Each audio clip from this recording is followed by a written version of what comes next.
O texto para a nossa reflexão de hoje encontra-se em 1 Reis, capítulo 19, dos versículos 1 ao 13 e parte do versículo 15, que diz: Acabe fez saber a Jezabel tudo quanto Elias havia feito e como matara todos os profetas à espada. Então Jezabel mandou um mensageiro a Elias a dizer-lhe: Façam-me os deuses como lhes aprouver, se amanhã, a estas horas, não fizer eu a tua vida como fizeste a cada um deles.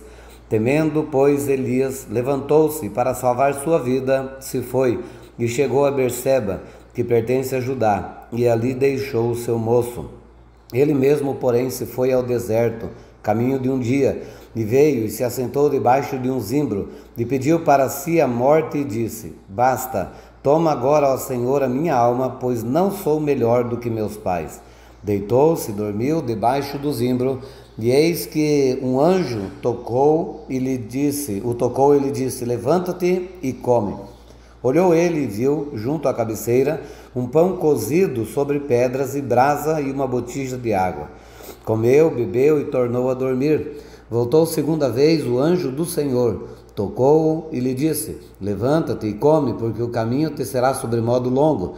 Levantou-se, pois, comeu e bebeu, e com a força daquela comida caminhou 40 dias e 40 noites até Horebe, o monte de Deus. Ali entrou numa caverna, onde passou a noite. E eis que lhe veio a palavra do Senhor e lhe disse: Que fazes aqui, Elias? Ele respondeu: Tenho sido zeloso pelo Senhor, Deus dos exércitos, porque os filhos de Israel deixaram a tua aliança, derribaram os teus altares e mataram os teus profetas à espada. E eu fiquei só e procuram tirar minha vida. Disse-lhe Deus: Sai e põe-te neste monte perante o Senhor. Eis que passava o Senhor, e um grande e forte vento fendia os montes e despedaçava as penhas diante do Senhor. Porém o Senhor não estava no vento. Depois do vento, um terremoto, mas o Senhor não estava no terremoto. Depois do terremoto, um fogo, mas o Senhor não estava no fogo. E depois do fogo, um cicio tranquilo e suave. Ouvindo Elias, envolveu o rosto no seu manto e saindo pôs-se à entrada da caverna. Eis que lhe veio uma voz e lhe disse: Que fazes aqui, Elias? Vai, volta ao teu caminho. Eu quero pensar rapidamente sobre o tema Saia da caverna.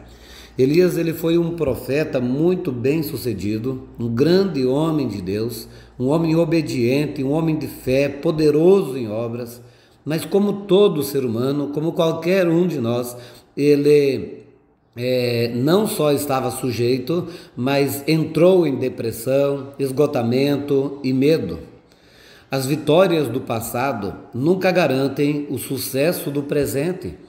Elias acabara de sair de uma grande e vitoriosa batalha no capítulo 18, versículo 40, matando os 450 profetas de Baal, e de uma intensa batalha espiritual. Então houve um grande desgaste, um grande cansaço. Diante disso, Jezabel, mulher de Acabe, ameaçou Elias de morte. E esse homem corajoso e poderoso, agora cansado e esgotado, teve medo e fugiu. Quando lutou contra os profetas de Baal, ele o fez com fé e também no nome do Senhor. Mas quando ele foi confrontado por Jezabel, ele olhou para si e olhou para a sua força e temeu e fugiu para salvar a sua vida. É sempre assim. Depois de uma grande luta, nos encontramos desgastados e frágeis. Aí ficamos expostos ao medo, ao pessimismo, à autocomiseração. Diante da ameaça de Jezabel, Elias tinha duas opções. Primeiro, confiar em Deus e encarar o desafio, ou ficar com medo e fugir. Apesar de ser um grande homem de Deus, ele escolheu a segunda opção, que o levou por um caminho deserto até se enfiar numa caverna. Deus, porém, não o abandonou, porém não o impediu de chegar ao fundo do poço. Pelo contrário, o sustentou até lá. Quando Elias estava na caverna, Deus lhe falou: Que fazes aqui, Elias? E ele por 2 vezes reclamou, tentando se justificar, mas Deus disse para ele: Que fazes aí? Vai, tem muita coisa para fazer. Elias já estava fora da caverna, contemplando o forte vento, terremoto e fogo, mas quando lá no fundo da sua alma, silenciosamente, ele ouviu a voz de Deus, então ele se reanimou, ele se reergueu e foi novamente usado por Deus.